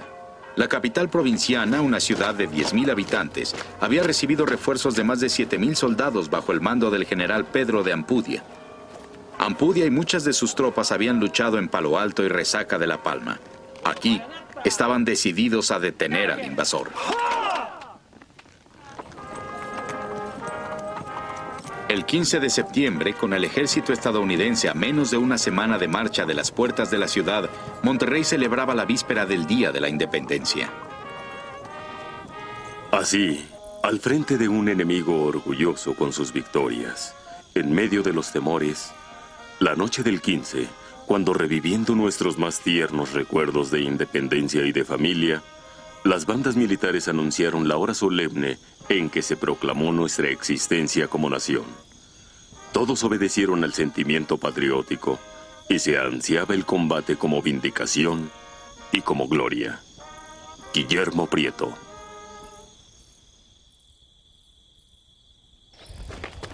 El 19 de septiembre, acampado en un sombrío valle que los soldados llamaron Walnut Springs, Taylor y sus generales revisaron su estrategia. El ejército de Estados Unidos estaba muy dentro del territorio enemigo y enfrentaría a una ciudad con defensas bien protegidas. Taylor decidió llevar a cabo un plan riesgoso. Dividiría a su ejército en dos. Mientras Taylor dirigía un ataque de distracción por el costado oriental de la ciudad, el general William Worth atacaría por el occidente. Ahí, Worth capturaría las tierras altas sobre las dos colinas llamadas Federación e Independencia.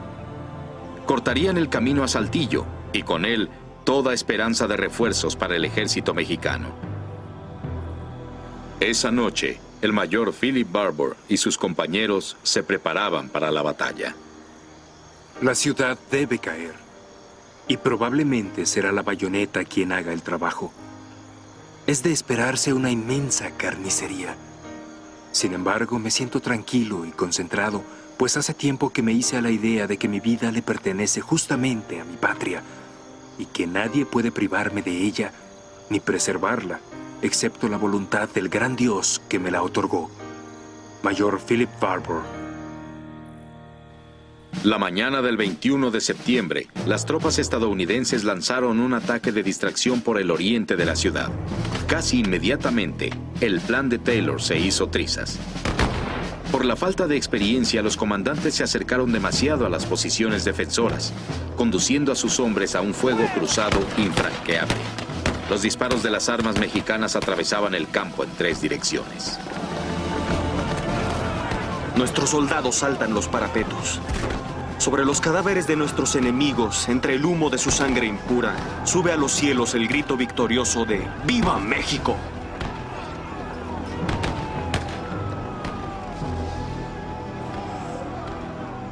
$394 soldados de Estados Unidos murieron o fueron heridos ese día. Entre los caídos se encontraba el mayor Philip Barbour. Alguien describió que murió instantáneamente. por un disparo en el corazón. Otros dijeron que en sus últimos momentos pensó en Mati. Cuando lo alcanzó la bala que le dio muerte, inmediatamente sacó de su pecho el relicario de su esposa. Lo abrió y exclamó: «Díganle que morí en el campo de la victoria». Lo puso en sus labios e instantáneamente expiró. Capitán Kirby Smith.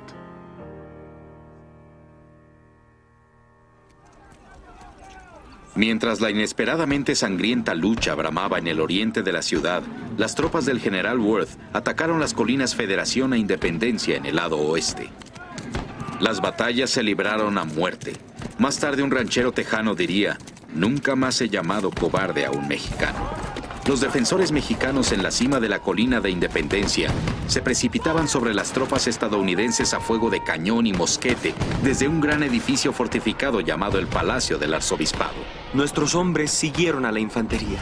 Los tejanos eran implacables y feroces como leones. La persecución fue tan rápida que entraron a empujones en el palacio antes de que el enemigo pudiera cerrar sus puertas. Derribaron la bandera tricolor mexicana y muy pronto ondeó la bandera estrellada. Teniente Napoleón Dana. Con el camino a Saltillo obstruido, las tropas de Estados Unidos penetraron a Monterrey desde el este y el oeste, luchando calle por calle hacia el centro. Las casas eran de cantera, cada una de ellas hecha una pequeña fortaleza. Los defensores mexicanos disparaban desde azoteas y ventanas. Las balas resonaban como una tormenta de granizo sobre las calles. Un soldado opinó que parecía como si llovieran costales de castañas sobre ellos. En medio de todo ese caos, los soldados recordaban hechos aislados, de piedad, como si hubieran ocurrido en sueños. Vi a una mujer mexicana llevar agua y alimento a los heridos de ambos ejércitos. La vi levantar la cabeza de un hombre herido, darle agua y luego tomar la mascada de su propia cabeza y ponerla sobre sus heridas. Tras oír el estruendo de 1 o 2 disparos, la vi caer. Pobre criatura piadosa. Estaba muerta. Miré hacia el cielo y pensé: «Oh Dios, ¿esta es la guerra?».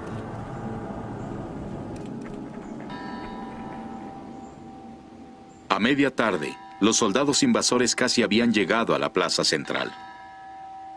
Los cañonazos se acercaban peligrosamente a la catedral, donde se almacenaban municiones y explosivos. Esa noche, el general Ampudia pidió una tregua. Taylor exigió rendición incondicional, pero prometió términos generosos. Ampudia hizo lo que pudo. Persuadió a Taylor de aceptar 8 semanas de armisticio. Los soldados mexicanos lograron conservar todas sus armas, excepto los cañones pesados. El 25 de septiembre, el ejército mexicano se retiró de Monterrey. La salida del ejército mexicano debe haber sido dramática, terrible. Quizá me recordaría un poco la salida de Tenochtitlán al terminar el sitio por Hernán Cortés, la caravana doliente y despedazada, arrastrando su miseria y llevando consigo sus enfermos o sus heridos y sufriendo la carencia de todo para alejarse, para cumplir con un convenio denigrante o honroso tal vez, pero terrible. Cuando Polk recibió la noticia del armisticio, se puso furioso. Si el general Taylor hubiera capturado al ejército mexicano y lo hubiera privado de sus armas, probablemente hubiera puesto fin a la guerra con México. Pero el presidente fue obligado a tragarse su decepción. El resto de la nación celebró la batalla de Monterrey como una victoria gloriosa. Litógrafos, compositores y dramaturgos conmemoraron la batalla en un estilo grandioso y romántico. Cobró una fama particular la muchacha de Monterrey. The moon was shining brightly upon the battle plain. A gentle breeze fanned lightly the features of of the slain. The guns had hushed their thunder, the drum in silence lay, when came the señorita, the maid of Monterrey. Pero para las familias de los caídos en México y Estados Unidos, la guerra no era tan romántica. Los pobres reclutas morían sin gloria ni memoria. Aunque en alguna lápida tranquila, lejos del tumulto urbano, se verterán lágrimas por su muerte. El recio padre se acostumbrará a la pérdida, pensando que el sacrificio fue por la patria. Mientras el añoso corazón de la madre sangra por una herida que el tiempo no podrá curar. Thomas Banks Thorpe. En diciembre de 1846, una apesadumbrada viuda leería en Galveston, Texas, una carta proveniente de Monterrey. Señora de Philip N. Barbour, querida amiga, que Dios os preste fuerza y consuelo por la pesada aflicción que os acoge. La pérdida que habéis sufrido es tan irreparable para el regimiento como para el país.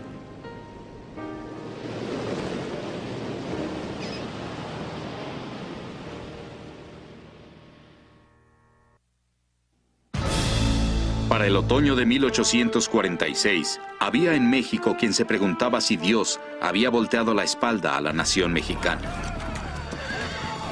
Parecía que la invasión estadounidense no pudiera repelerse. Aún así, México ni capitularía ni negociaría.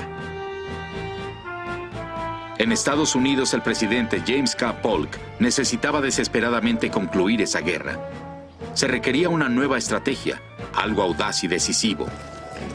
Un ataque al corazón mismo de México, nada menos que a la gallarda Ciudad de México. La operación estaría a cargo de quien muchos consideraban el más brillante soldado de todo el ejército de Estados Unidos, el general Winfield Scott. Pero entre Scott y la Ciudad de México se interpondría el único hombre capaz de unir a México y repeler al invasor. El general exiliado y expresidente de México, Antonio López de Santa Anna.